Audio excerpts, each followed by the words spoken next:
Hello friend, मैं रोशन राज आप सभी का स्वागत करता हूं अपने YouTube channel make the life bright पे। दोस्तों, आज का हमारा टॉपिक है कॉन्ग्रुएंसी एंड इनइक्वालिटीज से रिलेटेड, जिसके अंतर्गत एक्सरसाइज 9B का क्वेश्चन नंबर 5 एंड 6 देखेंगे। तो चलिए दोस्तों, क्वेश्चन नंबर 5 देखते हैं। क्वेश्चन नंबर 5 में दिया गया in the given figure angle B is less than angle A and angle C is less than angle D, so that A D is less than B C. तो आपको ये पता है, इससे पहले वाले थ्योरम में हम लोग देख चुके हैं। इससे पहले हम लोग जितने भी थ्योरम्स देखे थे इनइक्वालिटीज ऑफ ट्रायंगल से रिलेटेड, उसमें हमने ये प्रूफ करा था कि अगर कोई किसी भी ट्रायंगल में अगर कोई एक एंगल बड़ा है तो उसका कॉरस्पॉन्डिंग साइड भी क्या होगा, लॉन्गेस्ट होगा। ये चीज हम लोग प्रूफ किए थे, तो उसी का यूज यहाँ पे करेंगे। ठीक है, तो सबसे पहले हम ट्रायंगल AOB में आ जाते हैं। इन ट्रायंगल AOB में हमें ये कंडीशन दिया गया है कि angle A is greater then angle B। यहाँ पर हमारे पास दिया गया angle B is less than angle A। It means हम ये लिख सकते हैं कि angle A is greater then angle B। और अगर A जो है वो ग्रेटर है B से, तो A का जो कॉरस्पॉन्डिंग साइड होगा वो बड़ा होगा। इट मीन्स A का कॉरस्पॉन्डिंग साइड कौन सा है, OB।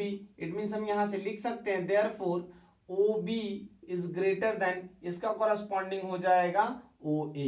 तो ये हमारे पास कंडीशन आया, जो हमारे पास पहला जो कंडीशन दिया गया था उससे ये हमारे पास रिजल्ट आया। ठीक है, अब दूसरा हम लोग देखते हैं in triangle COD we have, या फिर यहाँ पे हम लिखेंगे कि इन ट्राइंगल COD हमारे पास कंडीशन क्या है, angle D is greater then angle C, और D का कॉरस्पॉन्डिंग जो है वो ये है। ठीक है, और C का कॉरस्पॉन्डिंग ये हो गया। तो D का कॉरस्पॉन्डिंग हमारा OC है। इट मीन्स यहाँ से हमारे पास रिजल्ट क्या मिल रहा है, OC is greater then OD।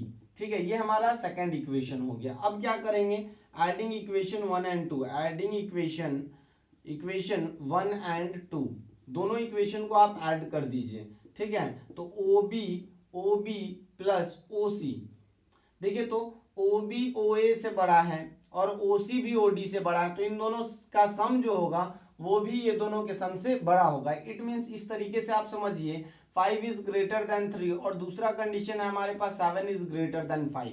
ठीक है, तो यहाँ पर दोनों देख रहे हैं कि दोनों जो लेफ्ट साइड वाला है दोनों वो ग्रेटर है। ठीक है, तो इन दोनों का सम भी इन दोनों के सम से ग्रेटर होगा। It means 12 is greater than 8। तो उसी तरीके से यहाँ पर भी लिखेंगे sum of OB and OC is greater than OA plus OD।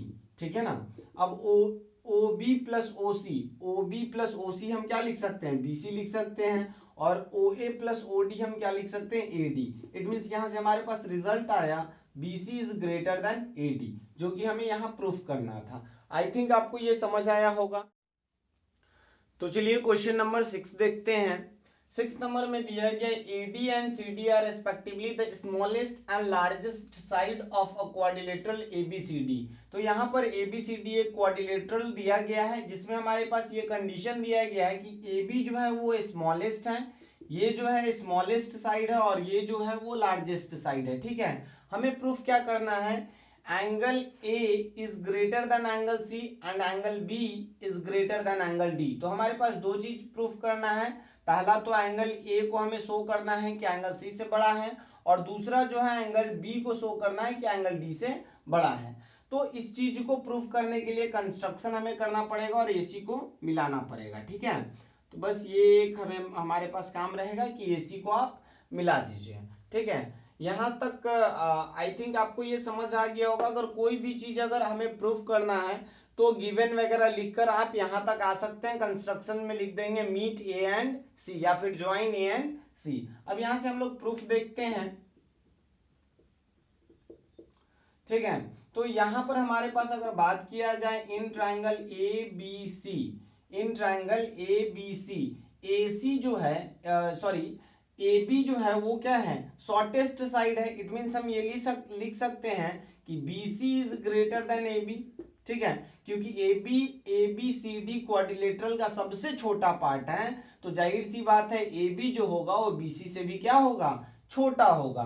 तो अगर ऐसा कंडीशन हमारे पास है तो इसका जो कॉरस्पॉन्डिंग एंगल होगा वो ये हो जाएगा और इसका जो होगा वो ये हो जाएगा। इट मीन्स हम ये लिख सकते हैं कि अगर BC बड़ा है तो एंगल, यहां से हम क्या लिख सकते हैं, एंगल BAC जो होगा वो भी क्या हो जाएगा, बड़ा हो जाएगा। किससे, तो एंगल BCA से बड़ा हो जाएगा और इसको इक्वेशन आप 1 मान लीजिए।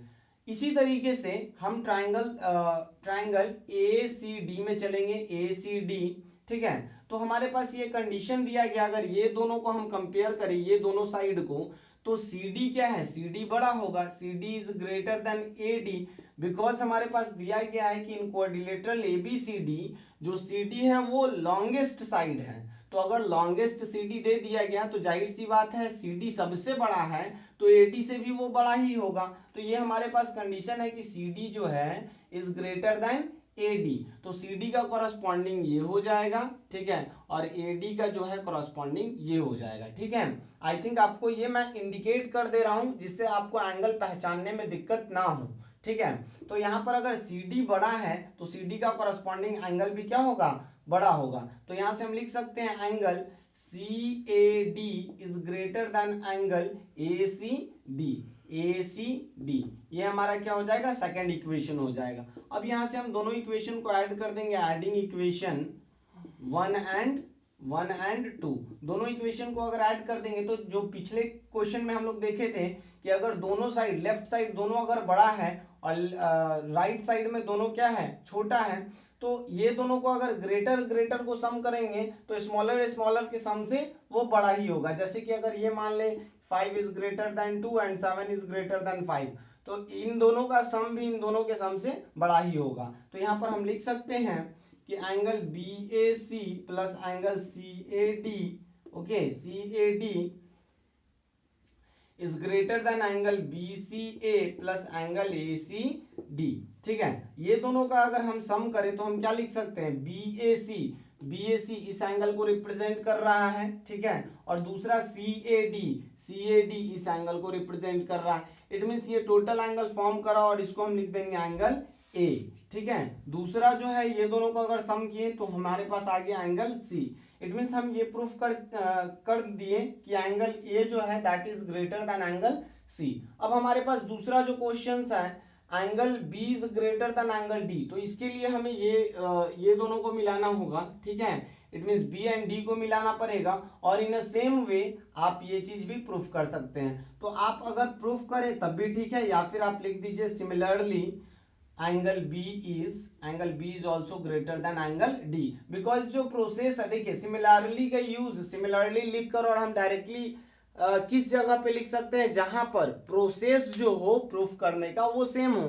जैसे दो क्वेश्चन दिया गया और दोनों का प्रोसेस अगर सेम हो तो एक को हम प्रूफ करेंगे और दूसरे में सिमिलरली लिख के उसको हम डायरेक्टली लिख देंगे कि इसी प्रकार से ये भी होगा, ठीक है। आई थिंक आपको समझ आया होगा। अगर वीडियो अच्छा लगे तो please like, share and subscribe करना ना भूलें। थैंक यू, जय हिंद।